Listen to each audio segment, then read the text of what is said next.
అంబేద్కర్ గారు లేకుంటే ఇండియా ఎలా ఉండేదో తెలుసా?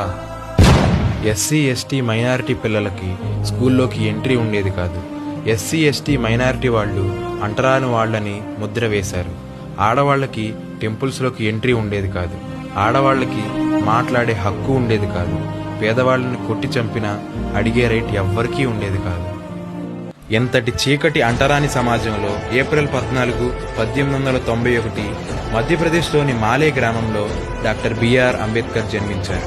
ఆయన ఒక నిరుపేద కుటుంబంలో చిన్న వర్గంలో జన్మించి ఎన్నో అవమానాలు, అపహాస్యాలు ఎదుర్కొని చదువునే ఆయుధంగా మార్చుకుని అంటరానితనాన్ని లేకుండా చేశారు. అన్ని వర్గాల కోసం ఒకే గౌరవం, ఒకే హక్కులు ఉండేలా రాజ్యాంగాన్ని తయారు చేశారు.